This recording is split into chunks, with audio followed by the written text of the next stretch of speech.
ลาวทีวีแคนาดาลาวทีวีแคนาดาห่วงพัฒนาเพื่อสังคมลาวบทข่าวการราตรีสังสรรค์วัฒนธรรมประเพณีปีใหม่ลาวจัดโดยวัดเทพบัดดลเมืองมอนทรีออลประเทศแคนาดาเนื่องในวาระการอยู่ในช่วงเฉลิมฉลองปีใหม่ลาววงชนชาวลาวทุกทั่วมุมโลกบ่ว่าจะอยู่ภายในสปป.ลาวก็คือชาวลาวที่อยู่กระจายกันอยู่ทั่วโลกต่างพากันสนุกสนานเบิกบานม่วนซื่นกับการเฉลิมฉลองบุญปีใหม่ลาวในวันที่ 4 เดือนเมษายน 2026 ที่ผ่านมาคณะกรรมการวัดเทพบัดดลพร้อมด้วยพี่น้องคนเชื้อชาติลาวที่อยู่แคนาดาว่าเฉพาะก็อยู่แขวงเคเบกก็ได้พากันจัดงานขึ้นอยู่ที่ห้องรับรองปาลัสเมืองลาวานซึ่งตั้งอยู่ที่17บูรวากกบุเซียเมืองลาวานในงานดังกล่าวได้มีกิจกรรมต่างๆด้านวัฒนธรรมสังคมหลายอย่างเช่นการบาสีสู่ขวัญสุมาคารวะผู้เฒ่าผู้แก่ติดตามด้วยการม่วนซื่นลื่นเริงซึ่งได้ให้ความสำราญสนุกสนานสร้างบรรยากาศในงานโดยวงดนตรีสายสัมพันธ์และวงดนตรีดาวดวงใหม่ประกอบด้วยนักร้องสมัครเล่นจำนวนหลายคนผัดเปลี่ยนกันขึ้นให้ความบันเทิงนอกนั้นยังมีการเดินแฟชั่นในชุดประจำชาติในชุดผ้าไหมลาวของบรรดาสตรีลาวซึ่งเป็นการแสดงถึงการนุ่งถือแบบลาวเครื่องแต่งกายด้วยอาภรณ์ลาวก้าวผมเบียงแพแบบลาวด้านความมวลซื่นก็มีการฟ้อนและเต้นลำจังหวะต่างๆของลาวแต่เหนือฮอดใต้เฮ็ดให้ผู้เข้าร่วมทุกเพศทุกวัยได้รับความมวลซื่นสำราญเบิกบานกันอย่างเต็มๆจนฮอดเวลาอันสมควรจึงเลิกลากันไปงานก็ได้ปิดลงด้วยความเรียบร้อยและจบงามขอเชิญท่านติดตามเบิ่งบรรยากาศตัวจริงต่อไปและการสังคมลาวในต่างแดนรายงานโดยข้าพเจ้าสมรสมรแก้วพร้อมโดยมือกล้องเขียดอินตราวงศ์ทีมงานลาวทีวีแคนาดาสวัสดีท่านผู้ชมที่หักแพงรายการสังคมลาวในต่างแดนของลาวทีวีแคนาดาปีนี้เป็นปีที่ว่าพวกเขาจะได้มาร่วมฉลองปีใหม่ลาวเนาะสำหรับปี 2026ที่ว่าล่ะและทุกๆปีพวกเขาก็จัดอยู่นี่คือกันเพราะว่าปกติละงานปีใหม่ลาวนี่พวกเขาก็เฮ็ดแบบรวมและมื้อนี้เนี่ยเป็นวันพิเศษที่ว่าวัดเทพบัดดลเพิ่นได้จัดคันที่ว่าวัฒนธรรมปีใหม่ลาวงานวัฒนธรรมปีใหม่ลาวอยู่พวกท่านก็จะได้เห็นไปแล้วว่ามีพิธีสู่ขวัญอยู่ในนี้ก็มีการถ่ายรูปสบายดีปีใหม่แบบต่างๆเนาะนอกจากนั้นก็จะมีตอนค่ำมื้อนี้ก็จะมีงานราตรีสโมสรที่ว่าพวกเขาจะได้พากันม่วนซื่นเฉลิมฉลองปีใหม่ลาวว่าซั่นๆเนาะการแนวใดก็ขอให้ท่านผู้ชมติดตามต่อไปเนาะเพราะว่าพวกเขายังจะมีหลายอย่างแล้วก็มีพิธีต่างๆซึ่งว่าพวกเขาจะไปเบิ่งตัวจริงนำกันในช่วงกลางคืนนี้เนาะขอเชิญติดตามต่อไปเนาะ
เป็นสุดในดวงใจของทานทรายเนาะ คอยขึ้นมาสิมีหลายทานอยู่ได้นี่ พอธรรมดาขอสรรเสริญทีมงานทุกท่านเนาะแล้วก็ขอสรรเสริญทุกๆเอกิปทุกทีมที่ได้นำอันนี้การจากน้ำใจของวัดลาวสามัคคีธรรมารามนทานศรีศักดาพระบรจิตเป็นตัวแทนคณะกรรมการวัดลาวสามัคคีธรรมารามพระก็ได้มามอบร่มพอเป็นการสั่งสีในปีหน้าก็จะมีโครงการครบรอบ50 ปีที่พวกเราได้มาตั้งถิ่นฐานอยู่ประเทศแคนาดาเนาะก็ให้ช่วยสู้ในเดือนแม่ที่จะถึงทุกมื้อนี้ทุกดอนทุกบาททุกสตางค์เนาะภาษาลาวเฮาเพิ่นเว้าที่ได้ช่วยสมทบสร้างสาพัฒนาวัดเทพบันดลเฮาเนาะ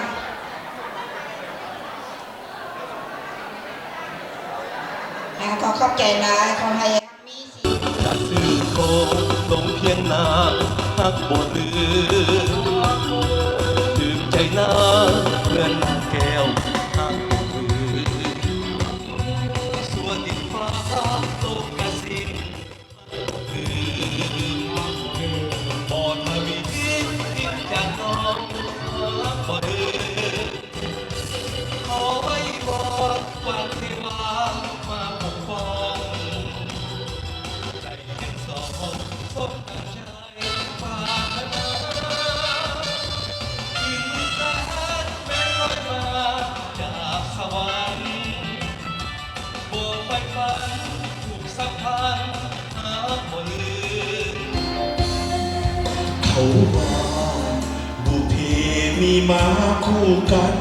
เคยคิดว่าไม่สำคัญกับเราสองคนเท่าใดมีคนคนหนึ่งเฝ้ารอแต่ชนแจ้งมาแล้วเธอจะได้รู้ว่าฉันมาเพื่อเป็นคู่เธอ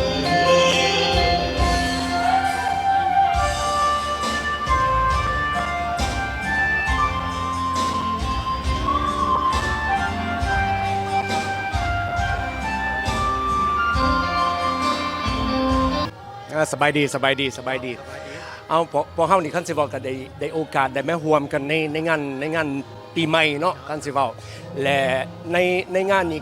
ก็ดีใจว่าได้ร่วมกับผู้เฒ่าผู้แก่กับพวกรุ่นคือข้าพเจ้านี่แหละรุ่นน้องนุ่มนี่แหละ อยากให้เมทยาเว้า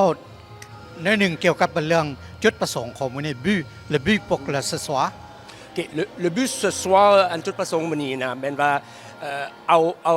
c'est comme si on voulait continuer nos traditions, nos cultures pour la jeune génération. Parce que nos parents qui sont arrivés ici, presque 50 ans ici au Québec, ils ont tout sacrifié leur vie pour justement créer cette belle communauté laotienne au Québec. Et c'était important de justement réunir la jeune génération avec la génération de nos parents, les aînés, pour justement préserver notre culture laotienne au Québec. C'est le plus important pour nous. Ce qui est important, c'est que pour les jeunes, c'est de comprendre justement notre histoire lorsque nos parents sont arrivés. C'est de pouvoir, et quand on le comprend l'histoire, on a un sentiment d'appartenance, mais aussi on peut le préserver pour les générations futures. Et c'est grâce justement à nos parents qu'on puisse justement contenir notre culture laotienne au Québec, qui est une belle culture, mais aussi qui va nous servir à réunir toutes les communautés asiatiques du Québec. Mon message pour les jeunes, écoutez, soyez curieux. Nous avons une belle histoire, l'histoire de nos parents. Impliquez-vous, ayez ce sentiment d'appartenance pour justement préserver notre culture, nos traditions laotiennes, pour pouvoir continuer dans les futures générations, justement pour contenir notre culture laotienne au Québec. Voilà. เนาะขอขอบใจหลายๆมัธยาสบายดีท่านผู้ชมอีกเทื่อหนึ่งเนาะข้าพเจ้ายังอยู่ในบรรยากาศของงานวัฒนธรรมปีใหม่ลาวของวัดเทพบันดล บันดลขออวยสายพรแก่คนลาวเฮาในทั่วโลกจงประสบแต่ความสุขความเจริญปรารถนาสิ่งใดที่เป็นศีลเป็นธรรมขอให้สำเร็จดังสมความมุ่งมา่ปรารถนาและก็อย่าลืมว่าเฮาเป็นคนลาวขอให้รักษาศิลปะวัฒนธรรมและก็ประเพณีลาวของเฮาสืบต่อไปเพื่อให้ลูกให้หลานเฮาได้ฮู้ ได้เห็น และก็ได้รักษาไว้ให้เป็นมรดกอันสำคัญของพวกเขาสืบต่อไป ขอให้พวกท่านจงมีแต่ความสุขความเจริญตลอดไป ด้วยความปรารถนาดีของข้าพเจ้าประธานวัดเทพบันดลอนุสิทธิ์ธรรมวงศาและก็คณะเทพวัดคณะกรรมการวัดเทพบันดลทุกคนเนาะขอบใจสาธุ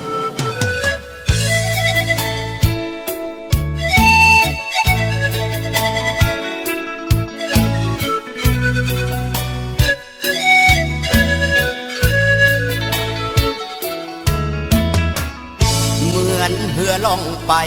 กลางสายทาลาลาวทีวีแคนาดา